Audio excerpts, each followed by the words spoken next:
Situ Gintung, sebuah danau buatan di Tangerang Selatan, menyimpan luka sejarah yang kelam. Tahun 2009, tanggulnya jebol. Ratusan nyawa melayang, meninggalkan tragedi yang tak pernah dilupakan. Namun, di balik cerita bencana itu, ada kisah lain yang tak banyak orang tahu. Kisah tentang dendam seorang perempuan yang konon masih bergema di dalam air, tangisan yang terdengar di malam hari, kabut yang tiba-tiba menebal, dan sosok bergaun putih yang sering menampakkan diri di tepian danau.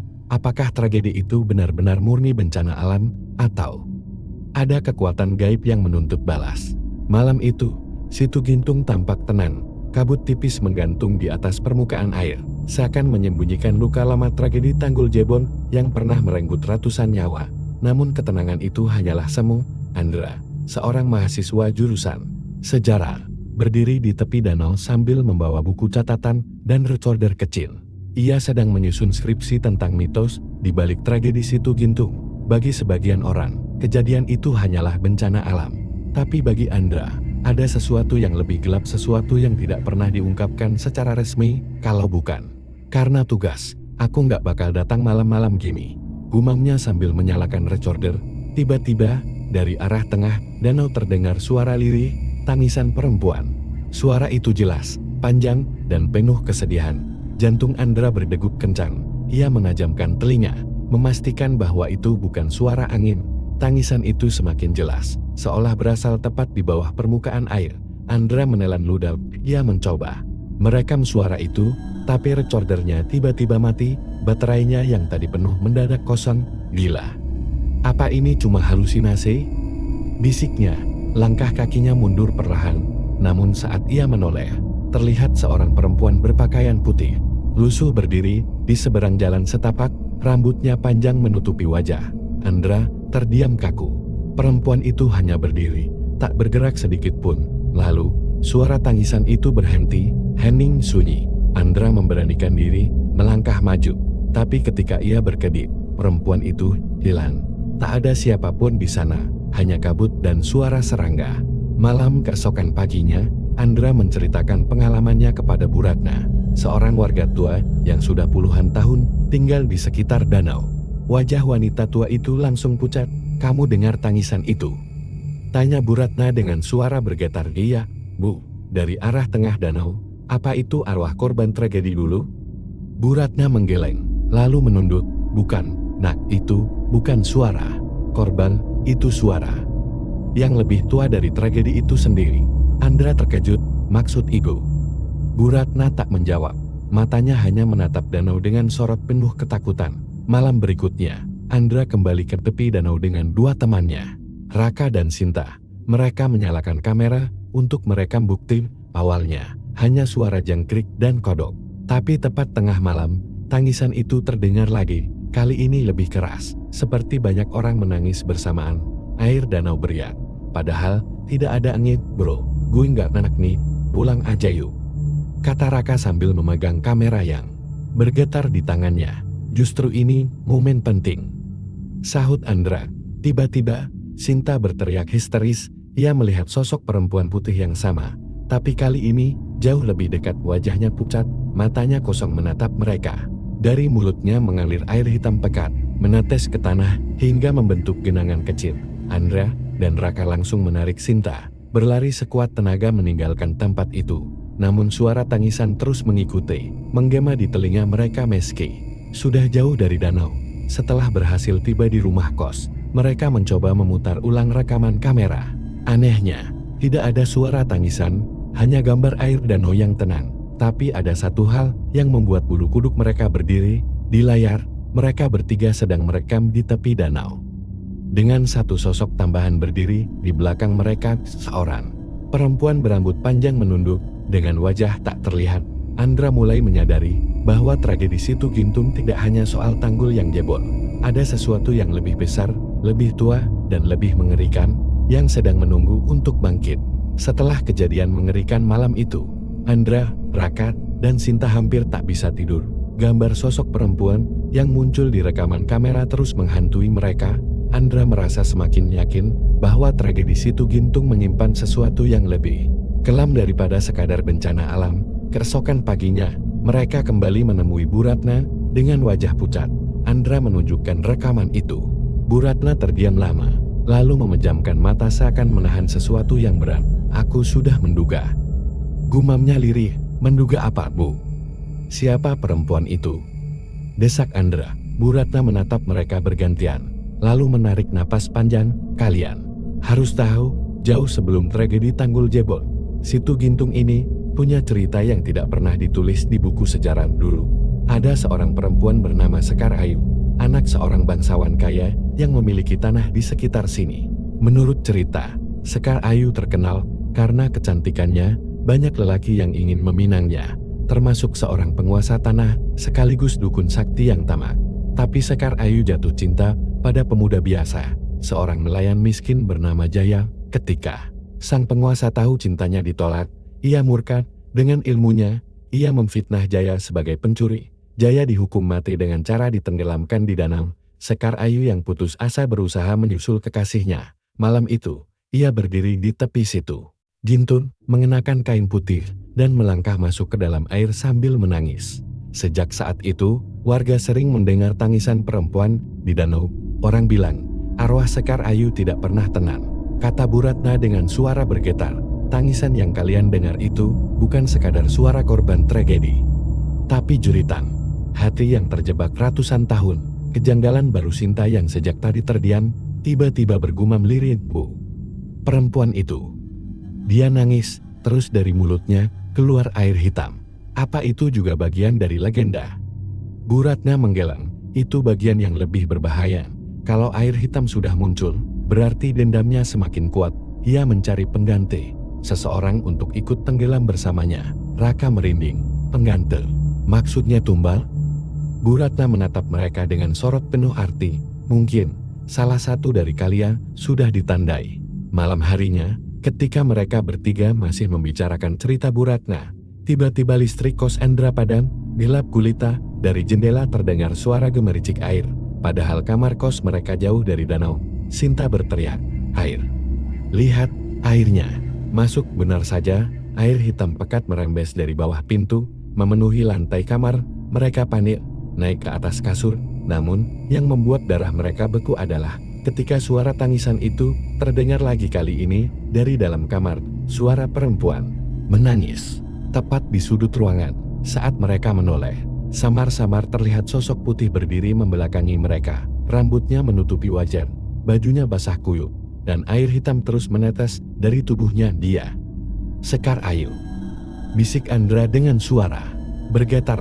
Sosok itu perlahan menoleh, memperlihatkan wajah pucat penuh luka seperti bekas tenggelam. Matanya kosong, namun mulutnya bergerak, berbisik lirih. Salah satu dari kalian harus ikut aku. Dendam Sekar Ayu ternyata bukan sekadar cerita rakyat, ia nyata, dan kini ia menuntut korban baru. Pertanyaannya, siapa yang ditandai sebagai tumbal? Mata Andra sembab setelah semalaman tidak tidur. Bayangan sosok Sekar Ayu yang menampakkan wajahnya masih terpatri di kepalanya. Suara lirih itu terus terngiang. Salah satu dari kalian harus ikut aku. Raka dan Sinta sudah ketakutan, setengah mati, bahkan sempat berniat meninggalkan penelitian Andra. Tapi bagi Andra, rasa penasaran bercampur tanggung jawab membuatnya tak bisa berhenti. Ia yakin, jika dibiarkan, arwah Sekar Ayu akan menuntut korban lain di sekitar Situ Gintung. Kalau ini memang kutukan lama, pasti ada cara untuk memutusnya. Gumam Andra. Keesokan harinya, Andra pergi ke perpustakaan daerah Tangerang Selatan. Ia mencari arsip lama tentang Situ Gintung sebelum tragedi Tanggul Jebol. Berjam-jam ia membuka dokumen sejarah kolonial, catatan tanah, bahkan laporan Belanda zaman dahulu. Hingga akhirnya, ia menemukan sebuah catatan tua berbahasa Belanda yang sudah rapuh. Di dalamnya ada peta Situ Gintung dan catatan tentang seorang perempuan bangsawan bernama Sekar Ayu. Namun ada satu hal yang aneh. Catatan itu menyebut bahwa jasad Sekar Ayu tidak pernah ditemukan, meski warga melihatnya berjalan ke dalam danau.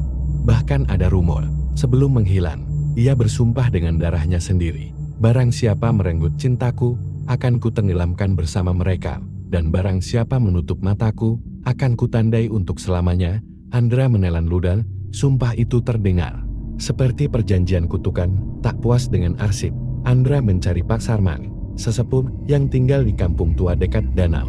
Lelaki renta itu awalnya enggan bicara, tapi setelah Andra menunjukkan catatan Belanda yang ia temukan, wajah Pak Sarman berubah tegang. "Jangan kau ungkit nama itu, nak," kata Pak Sarman dengan suara parau. "Tolong, Pak, kalau saya tidak tahu, kami bisa jadi korban." Sekar Ayu sudah muncul lagi. Pak Sarman menghela napas panjang.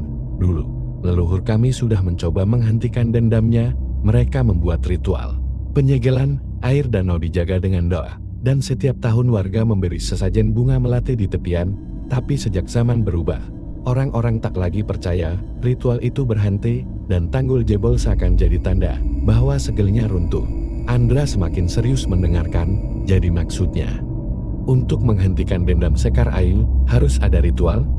Pak Sarman mengangguk, lalu menambahkan dengan nada gelap, "Yan, tapi ritual itu hanya berhasil kalau ada penukar, seseorang yang berani menjadi jembatan antara dunia manusia dan arwah. Kalau tidak, ia akan menuntut korban sendiri." Malamnya, Andra kembali ke kos dengan pikiran penuh pertanyaan. Saat membuka pintu kamarnya, ia dikejutkan oleh Sinta yang menangis histeris. Tangannya gemetar sambil menunjukkan lengannya yang membiru, seperti bekas cengkraman kuat. "Dia datang lagi, Nenda. Dia bilang aku yang ditandai Raka." Yang duduk di pojok kamar terlihat pucat pasing. "Gue lihat sendiri, bro, bayangan perempuan itu duduk di sebelah Sinta tadi. Gue hampir gila." Andra menatap Sinta dengan wajah tegang. Mungkinkah benar Sekar Ayu sudah memilih tumbar? Di tengah kecemasan itu, suara lirih kembali terdengar di telinga mereka. Kali ini bukan tangisan, tapi bisikan jelas, seakan berada tepat di dalam kepala mereka. "Jika ingin menghentikanku, temukan tempatku disembunyikan." Sebelum bulan penuh datang, Andra kini tahu ada dua hal penting: ritual lama yang dilupakan, dan sebuah tempat tersembunyi yang mungkin menyimpan jasad atau peninggalan Sekar Ayu. Tapi waktu mereka tidak banyak. Bulan penuh tinggal 2 malam lagi. Malam itu, ketiga mahasiswa itu tidak bisa tidur. Bisikan Sekar Ayu, "Temukan tempatku disembunyikan," sebelum bulan penuh datang terus menggema di kepala mereka. Andra membuka peta kuno yang ia temukan di arsip dengan lampu kecil dan jari bergetar. Ia menunjukkan sebuah titik samar di bagian tengah situ gintung. Tanda itu berbentuk lingkaran kecil dengan tulisan pudar, "Lubang jiwa." "Aku rasa ini yang dimaksud tempat tersembunyi," kata Andra. "Lo gila? Itu kan di tengah danau," seru Raka. Andra menatapnya serius. "Kalau kita nggak cari tahu, Sinta bisa beneran jadi tumbal." Sinta yang duduk pucat di sudut kamar tiba-tiba terkakak lirih. Suaranya berbeda, lebih berat, lebih dingin. "Dia sudah memilihku, Neda. Kenapa kau menolak takdirku?" Raka dan Andra terkejut. Mata Sinta terlihat sayu. Bibirnya bergetar seolah ada yang mengendalikannya. Andra buru-buru mengguncang tubuh Sinta. Gadis itu lalu menangis keras. "Sadar kembali, tapi tetap ketakutan kita. Harus cepat," gumam Andra. Keesokan malamnya, mereka membawa perahu suaan kecil, lampu Petromax, dan kamera tahan air. Kabut menebal di atas permukaan danau, membuat suasana semakin mencekam. Ketika perahu mendekati titik yang ditandai peta, air danau terasa lebih dingin dari biasanya. Sinta terus memegangi kepalanya. Wajahnya pucat. Dia ada di bawah. Dia menunggu. Bisiknya dengan suara asing. Raka merinding. "Bro, ini nggak beres. Gue rasa Sinta udah mulai nggak bisa ngelawan." Andra menggenggam tangannya erat. "Makanya kita harus temukan tempat itu sebelum terlambat." Dengan keberanian setengah mati, Andra memasang kacamata selam sederhana. Ia menyalakan senter tahan air dan menyelam. Semakin dalam ia turun, semakin pekat kegelapan menelannya, hingga akhirnya ia melihat sesuatu. Struktur batu kuno berbentuk lingkaran, ditumbuhi lumut dan karang. Di tengah lingkaran itu, ada batu besar berukir simbol aneh, separuh terkubur lumpur. Saat Andra mendekat, tiba-tiba telinganya berdenging keras. Suara tangisan perempuan terdengar jelas di dalam kepalanya. "Bukan lewat telinga, kau temukan aku. Buka segelku, atau dia yang akan kubawa." Andra menahan napas, lalu cepat-cepat kembali ke permukaan. Ia menceritakan temuannya pada Rakan dan Sinta. "Itu pasti tempat penyegelan Sekar Ayu," katanya sambil terengah. "Terus lo mau buka segelnya?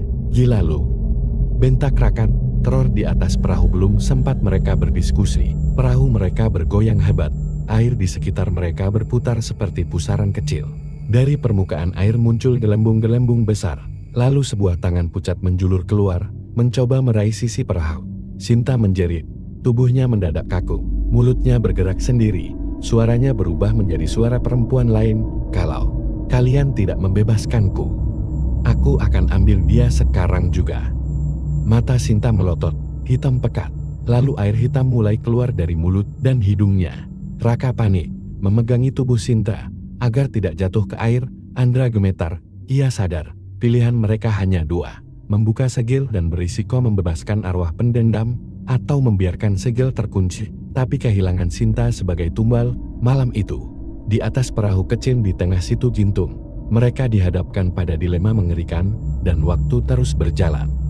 Hanya satu malam tersisa sebelum bulan penuh. Perahu kecil mereka terombang-ambing di tengah Situ Gintung. Sinta terkulai di pelukan Raka, wajahnya pucat, bibirnya terus mengeluarkan air hitam, sesekali matanya terbuka, tapi yang terlihat hanya bola mata gelap tanpa putir. Andra menatap permukaan air yang beriak tak wajar. Ingatannya pada batu berukir simbol di dasar danau membuat tubuhnya merinding. Suara lirih Sekar Ayu masih bergaung di kepalanya, "Buka segelku, atau dia yang akan kubawa." "Bro, lo lihat sendiri kan? Ini bukan main-main," ujar Raka dengan suara gemetar. "Kalau lo buka segel itu, kita semua bisa mati." Andra menggertakkan gigi. Kalau nggak dibuka, Sinta bakal diambil. Dia udah setengah jalan jadi tumbal, Rak. Raka menatap sahabatnya dengan mata merah. "Mending satu orang yang jadi korban, daripada kita semua dibantai. Lo waras nggak sih?" Pertengkaran mereka semakin panas, suara mereka bercampur dengan tangisan samar dari permukaan air. Sinta tiba-tiba menjerit keras, suaranya bercampur dengan suara lain yang lebih berat, "Berikan aku jiwanya." Air danau mendadak naik, membasahi lantai perahu. Dari pusaran hitam di samping mereka, muncul bayangan wajah perempuan dengan rambut panjang terurai, matanya kosong, mulutnya robek lebar, mengeluarkan jeritan melengking. Andra berlutut di samping Sinta, menggenggam tangannya yang dingin. "Sinta, dengar aku. Lo harus bertahan. Gue janji, gue bakal bebaskan lo." Raka menendang ember kosong dengan marah. "Janji lo bisa bunuh kita semua, Ndra. Ritual itu butuh penukar. Lo nggak ngerti apa? Kalau lo buka segelnya, lo yang harus jadi tumbal." Andra terdiam, keringat dingin mengalir di wajahnya. Kata-kata Pak Sarman teringat jelas di kepalanya. Ritual hanya berhasil kalau ada penukar, seseorang yang jadi jembatan antara dunia manusia dan arwah. Apakah dia sendiri yang harus mengorbankan diri? Tiba-tiba, Sinta meraih kerah baju Andra dengan kekuatan tak wajar. Matanya menatap kosong, tapi bibirnya berbisik dengan suara sekar, "Ayu, kau yang harusnya menggantikanku di dalam air, bukan dia. Bukan gadis ini." Andra terpaku. Sekar Ayu seolah berbicara langsung kepadanya lewat tubuh Sinta. Raka panik, mencoba menarik Sinta menjauh, tapi gadis itu seperti dirasuki kekuatan besar. "Lepasin dia!"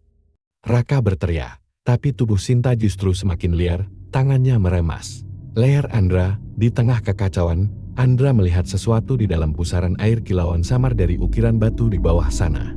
Semakin lama, cahaya itu makin terang, seakan memanggilnya. Andra sadar, segel itu bereaksi dengan kehadiran mereka. "Rak, kalau kita nggak lakukan sesuatu sekarang, dia bakal bawa Sinta," teriak Andra sambil berusaha melepaskan diri dari cekikan. Raka menatap sahabatnya dengan wajah bimbang. Air hitam sudah mencapai lutut mereka. Perahu hampir terbalik. Dengan tenaga terakhir, Andra meraih senter selam dan bersiap menyelam lagi ke dalam pusaran. Raka menahan tangannya. Mata mereka bertemu dalam tatapan putus asa. "Kalau lo turun ke sana, mungkin lo nggak balik lagi, Nenda. Gue nggak punya pilihan lain, Rak." Sinta menjerit lagi, dan pusaran semakin liar. Di bawah sana, segel batu bercahaya, menunggu disentuh. Malam semakin gelap, dan keputusan Andra akan menentukan hidup mereka bertiga. Pusaran air di tengah Situ Gintung makin menggila. Perahu mereka bergoyang hebat, hampir terbalik. Sinta berteriak dengan suara ganda. Suara dirinya bercampur dengan suara Sekar Ayu yang penuh dendam. Andra tak lagi berpikir panjang. Dengan satu tarikan napas, ia terjun ke dalam air. Senter selam di tangannya bergetar. Sinarnya menembus kegelapan pekat. Semakin dalam ia berenang, semakin berat tubuhnya. Seakan ribuan tangan tak terlihat menahan gerakannya. Namun di dasar danau, cahaya ukiran batu itu makin jelas, lingkaran. Batu penuh lumut itu bergetar. Retakan kecil memancarkan cahaya hijau kebiruan. Andra meraih batu itu, ukiran di permukaannya terasa panas, bukan dingin. Suara tangisan menggema di kepalanya. Kali ini bukan sekadar suara, melainkan teriakan ribuan jiwa yang terjebak. Bebaskan aku. Bebaskan aku. Atau kubawa semuanya bersamaku. Dengan teriakan nekat di dalam hati, Andra menekan ukiran batu itu dengan kedua tangannya. Tiba-tiba, cahaya menyilaukan meledak dari segel, air di sekitarnya bergetar seperti gempa. Andra terdorong ke belakang, tubuhnya melayang dalam pusaran. Di atas permukaan, Raka menjerit melihat gelambung raksasa naik dari bawah air. Perahu mereka hampir terhempas. Sinta mendadak terdiam, lalu tubuhnya terkulai lemas. Namun dari pusaran air itu, sesuatu perlahan muncul, bukan hanya satu sosok, melainkan banyak bayangan tubuh-tubuh pucat, wajah penuh luka, rambut kusut, semua melayang di sekitar perahu. Mata mereka kosong, mulut mereka terbuka seperti sedang menjerit tanpa suara, dan di antara mereka, Sekar air, rambut hitam panjangnya menari di dalam air, gaunnya putih lusuh penuh lumpur. Matanya menatap lurus ke arah Andra yang masih di dalam pusaran. Senyumnya samar, menyeramkan, dengan sisa tenaga. Andra berenang ke atas, ia berhasil keluar dari pusaran, meraih sisi perahu, lalu terengah-engah. Raka buru-buru menariknya naik lo. Gilan, Ndra. Apa yang lo lakuin barusan? Kenapa malah lo buka segelnya? Teriak Raka panik. Andra terbatuk-batuk, wajahnya pucat. Kalau gue nggak buka, Sinta mati saat itu juga. Tapi Raka menunjuk ke sekeliling mereka, terus ini apa? Danau kini dipenuhi kabut tebal. Dari kabut itu, sosok-sosok arwah mulai muncul, berdiri di atas permukaan air, seperti berjalan di daratan, ratusan. Mungkin ribuan. Mereka adalah arwah korban-korban yang tenggelam, terikat dalam dendam Sekar Ayu. Tiba-tiba, air di depan perahu terbelah, dan Sekar Ayu muncul perlahan, wajahnya pucat dengan senyum dingin. Air hitam menetes dari setiap pori-porinya. Terima kasih kau sudah membebaskanku, katanya dengan suara bergema. Tapi ingat, dendamku belum selesai, kalian semua akan ikut tenggelam. Air di sekitar perahu mendadak naik seperti gelombang pasang. Raka memeluk Sinta erat, sementara Andra menatap Sekar Ayu dengan wajah ketakutan, sekaligus penuh penyesalan. Apa yang sudah gue lakukan? Bisiknya. Segel telah terbuka. Sekar Ayu kini bebas, bersama ratusan arwah korban lain yang ikut terlepas. Situ Gintung bukan lagi sekadar danau, ia telah menjadi pintu antara dunia manusia dan dunia arwah, dan Andra sadar. Konsekuensi keputusannya jauh lebih besar dari sekadar menyelamatkan Sinta. Kabut tebal menyelimuti seluruh area Situ Gintung. Dari dalam kabut, jeritan mengerikan menggema, disusul suara gemericik air yang tak wajar. Andra, Raka, dan Sinta masih di atas perahu kecil. Mereka terdiam, gemetar, menyaksikan ratusan arwah yang berjalan di atas permukaan air menuju daratan.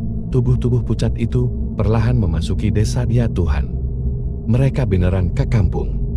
Bisik Raka, wajahnya pucat pasin. Dari kejauhan, terdengar teriakan warga. Lampu-lampu rumah berkedip, lalu mati satu persatu. Warga berhamburan keluar rumah, bingung menghadapi kabut pekat. Namun, yang datang justru bayangan tubuh-tubuh basah, dengan mata kosong dan mulut terbuka, menyeret kaki mereka masuk ke dalam air. Tangisan berubah jadi jeritan. Seorang ibu berlari membawa anaknya, tapi anak itu tiba-tiba ditarik ke dalam tanah basah yang berubah seperti lumpur. Sang ibu menjerit histeris, lalu ikut tertelan. Darah bercampur air hitam mulai mengalir. Di jalan desa, Sekar Ayu berdiri di tengah kerumunan arwah, wajahnya dingin. Ia menatap Andra dari kejauhan, matanya menyala hijau. Lihatlah, inilah dendamku. Mereka semua akan ikut bersamaku ke dasar air. Andra dan Raka akhirnya berhasil menarik Sinta yang masih lemah. Mereka melihat warga berusaha melawan dengan bambu dan obor, tapi semua sia-sia. Senjata menembus tubuh arwah, tak melukai sedikit pun. Ndra, ini salah lo. Kalau aja lo nggak buka segel itu. Raka menghentikan kata-katanya sendiri, karena tahu menyalahkan tidak akan membantu. Andra menatap kacau, lalu berkata dengan suara gemetar, gue harus nutup segelnya lagi. Meski harus bayar dengan nyawa. Gue sendiri, Raka menatapnya kaget. Lo gila? Kalau nggak, semua orang di desa ini mati, Rak. Andra ingat ucapan Pak Sarman, ritual hanya berhasil jika ada penukar. Ia menggigit jarinya sendiri, darah menetes. Dengan darah itu, ia menggambar simbol lingkaran di tanah yang basah. Gue bakal jadi jembatan, Rak. Kata Andra dengan mata berkaca-kaca. Lo jangan bodoh, Bendra.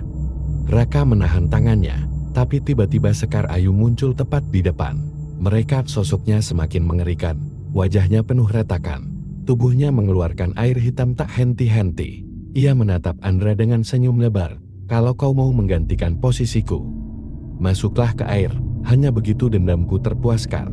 Andra menatap Raka dan Sinta untuk terakhir kali. Jaga dia, Rak. Jangan biarin Sinta ikut ke bawah. Sinta dengan suara lirih, meski masih lemah, memegang tangan Andra. Jangan tinggalin aku, Nendra. Air hitam sudah mencapai pinggang mereka. Arwah-arwah mulai merangsek ke arah warga, menyeret lebih banyak tubuh ke dalam lumpur. Desa berubah jadi lautan jeritar.